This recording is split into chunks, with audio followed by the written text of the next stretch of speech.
Hello, everyone. This is Rick, and welcome to Astral Club.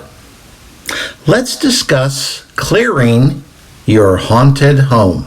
Before we get started, real quick, if you'd like to support the channel on Patreon, you get early advanced videos on Sunday. There's no commercials. There's an email where we can talk back and forth, and you can join the many others who are supporting the work of spreading the information about astral projection.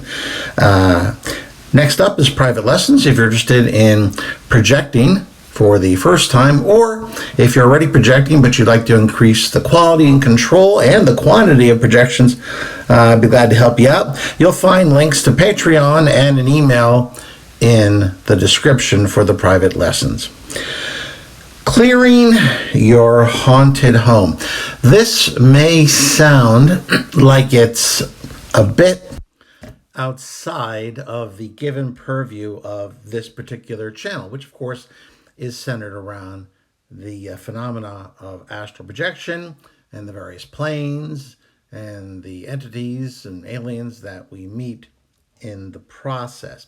However, I have noticed over the years that there is a problem that exists not only for astral projectors, but the populace in general. It's just an underreported problem because many people are uncomfortable sharing this information. But get a group of friends together, get a few beers in them, and if you ask, you just might find someone willing to talk about the time they lived in a place that they sincerely believed was haunted by something. So it's not rare. And I've also found that seekers after spiritual truth, those who are actively engaged in growing, tend to give off a light, much like a lighthouse in the dark. And that light can attract a wide variety of entities. And in many cases, they're harmless, at most a minor annoyance, although in other cases they can significantly impact upon your life. Certainly as an astral projector, you are someone who is interested in said growth. So it's not unheard of to perhaps have a bit of a higher percentage chance of being afflicted with some sort of an entity or other in your home than perhaps the average individual. So how do we deal with this situation? Well, first, you want to evaluate the situation. Then you want to take action. And we'll also discuss alternative ways that this issue can be dealt with too. First up, evaluate the situation. Investigate and try to be as level-headed as possible. Chances are the noises you're hearing just might be a house settling. Differences in temperature between the nighttime and the daytime can cause a variety of anomalous noises that can be, for instance, unsettling at times. But that doesn't mean they have a supernatural background to them. There's two basic types of entities that can cause problems. Luckily, one is much more common than the other.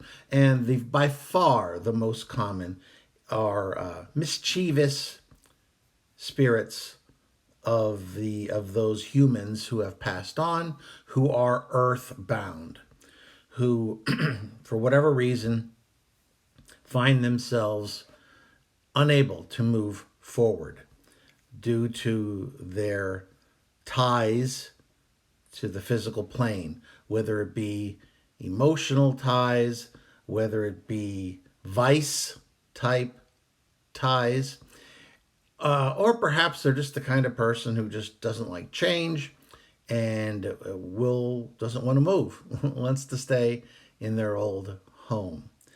So there's a number of factors that you might have to deal with here.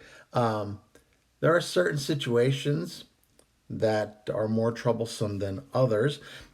For instance, running water near your home can attract attention. A church that is in sight nearby where you live can also attract interesting entities, which may end up inhabiting your abode for some length of time. Your typical human oriented entities may do mischievous pranks, may make knocking noises. There may even be some light touching.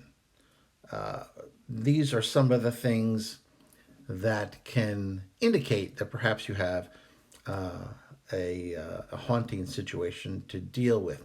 I've had this on a couple of different occasions in two different homes that I lived in. And the one that I was in before this one was near a church and a river at the same time. The ground itself used to be used to fish by native Cherokees many years ago. So it had those energies as well. So, what should you do if you're dealing with a human spirit? And I'll talk about the second class in a minute, but let's talk about humans, earthbound spirits. While you're evaluating the situation, how much of an upset does this entity cause to your overall life? If it is minor or none, then leave well enough alone. Inaction, in this case, is the best course of action. If it's not really a problem, why try to fix something that's not really a problem? That's the first thing. What are some of the things that might indicate that you've stirred things up? Because you might have a low level problem, but then you start doing renovation on a room, or a new family member joins you in that house, whether it's just someone, some member of your family that moves in, or perhaps a new baby. These new things can prompt an upsurge in haunting activity. If it reaches a point where it becomes uncomfortable enough that you feel something needs to be done, you have a couple of choices. You can deal with it yourself, and if it's a minor problem, you can deal with it yourself. If you feel more comfortable to contact a religious official, in some cases they can help, in other cases they won't. A lot of it depends upon what your religious affiliation is, if any, and what their set of rules are about these types of things.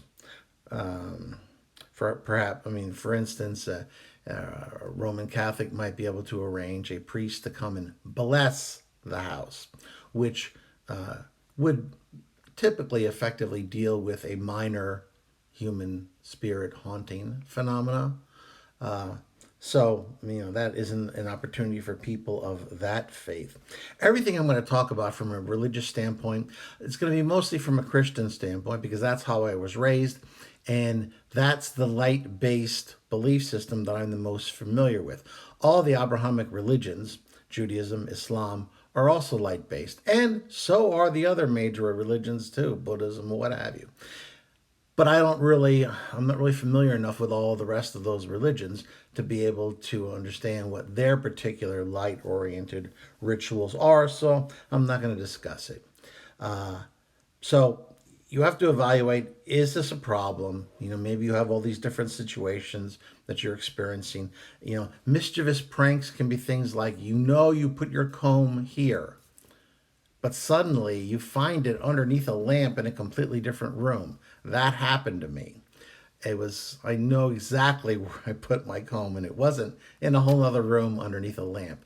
That's the type of mischievous pranks you might end up dealing with. The last category that I don't want you to deal with is the demonic category. Luckily, that is an extraordinarily rare situation. It's sometimes difficult to tell the difference. However, with a demonic infestation, there is always a feeling of oppression, sadness, depression, and at some point, at least one family member may undergo an attack, in which case you'll see 3 claw marks somewhere on that person's body. If these things occur, you shouldn't you shouldn't use this information that I'm going to give you because it's designed to handle primarily human spirits. And unless you are properly versed and properly trained, and hopefully ordained is by far the best, but unless you're one of those things and you're fairly confident in your ability levels, you definitely don't want to go up against the big boys. It's just a bad idea. But if we're dealing with these types of human entities, it's something that can be dealt with if you wish. So next up, how to take action. The first principle that you have to be aware of if you want to take action is you have to understand there's nothing to fear but fear itself. Franklin Delano Roosevelt said that when we went to war with Japan. And it's true. You must control your animal fear if you're going to do this. If you can't do that, then I would avoid doing any of these things because fear is not your ally in this particular case. Next up, and this is extraordinarily important, no matter what's going on, don't be arrogant or confrontational. No matter what it is, you don't want to take it on head to head. You're just stirring up the pot at that point. Never be confrontational with any entity like this. And if you do that in a demonic situation, you could definitely be in for a whole lot of unpleasantness. So, what do you do? Well, there's a number of indirect ways that you can get rid of this infestation without going head to head and exposing yourself to possible attack or otherwise unpleasantness. So, one of the first things you definitely don't want to do is you don't want to engage in communication with this entity. No matter what it is, all you're going to do is encourage it. Mischievous entities, like earthbound human spirits, crave attention, just like bad children crave attention. If you give them that attention, they're just going to be more encouraged to be bad actors. And that's not something you want to do. So don't pull out your Ouija board and get lied to by some mischievous entity. Make them believe it's your great Uncle George or what have you. Keep in mind, they are liars. They will lie.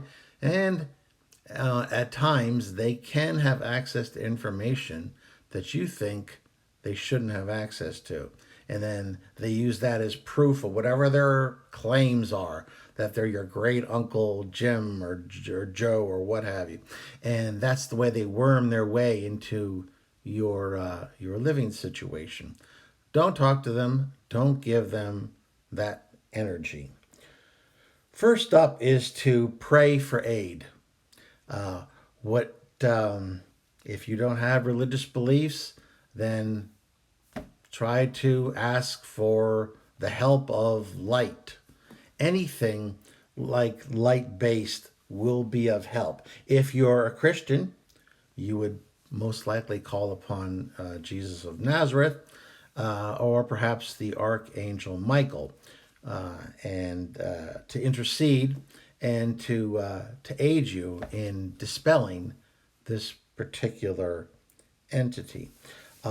Exorcists, for instance, when they expel possessing entities from humans, they never go head to head with the demon itself.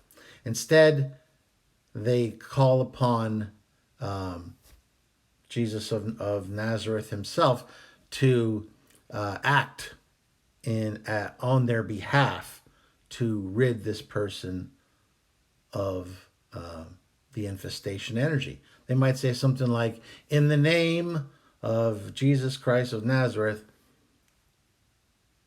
leave this person." So they're not commanding, in this case, a particular demonic entity. Instead, they are putting, a religious figure in front of them, and they're calling upon that religious figure to confront the demonic entity. At no point do they engage with it directly. They don't answer its questions. If they need information for their purposes, they will ask for that information, demand it in the name of Jesus Christ of Nazareth. And that's the only way it'll happen. You won't see them going directly or commanding directly in their own name because they don't have that power. Now, with earthbound entities, they're nowhere near as as powerful as these very rare demonic entities. So in many cases, a prayer like that will dispel a situation that is causing minor discomfort. Religious artifacts can also be of help.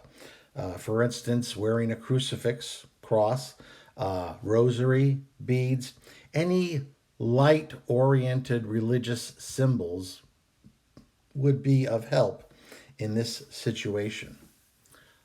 Next up, I find that playing Gregorian chants loudly while you leave the home can be very efficacious as well. I use that on a number of occasions, and it caused things to be calmed down for quite a while. Reading Psalm 23 forcefully from room to room can also help the cause. Now, for those who maybe never had religious education, or perhaps it's slipped a little bit over the years, Psalm 23 is the one where you say, "Yea, though I walk through the valley of the shadow of death, I will fear no evil, for thou art with me, thy rod and thy staff, they comfort me." That one. That's the famous one. You read that forcefully from room to room, that can be a major help as well. And now you're resorting to reading from this holy book. You're not editorializing. You are not saying anything in your own name. You are merely reading this particular psalm without any edits or anything else. And this can help as well. Next up, other practices that I am somewhat familiar with for those who don't really have any religious education or affiliation or don't feel comfortable with some of these techniques. I know a little bit about the Native American approach to this. What you want to do is open up all your windows in all the rooms of your house. Then get sage or sweetgrass and burn it. And in some sort of, we used to have this shell that we would use for that purpose. But what you do then is you smudge all the four corners of each room with this smoke. That's why I said open the windows, and also mind your smoke detectors and be ready to deal with them if they start going off. And while you're doing this, think of light and call upon the Great Spirit, which is what they would do to help to cleanse your house. Lastly, I just want to remind you once again that if you believe you're dealing with a black, demonic, evil entity, do not do any of these things because you're out of your depth. That's when you want to contact a hopefully ordained religious official to help you deal with the situation. And one of the ways you can tell, as I mentioned earlier, is if there's been a physical attack where there's been 3 claw marks, very distinct, usually even bloody, And the person may not even realize it until it's actually seen by somebody else, or they look in the mirror. If you see that, then you don't want to do any of these things, because then now you're dealing with a situation that is a little bit more involved than I want to discuss here on a 20-minute video. Okay, well, that's a little bit on how to deal with some minor hauntings that might occur in your home. Once again, there is nothing to fear but fear itself. Or remember the litany against fear that we talked about. That certainly helped me over the years. I will not fear. Fear is the mind killer. Fear is little death that brings total obliteration. I will face my fear. I will allow it to pass over and through me. And when it is gone, I will turn my inner eye to see its path. Where the fear was, there is nothing. Only I remain.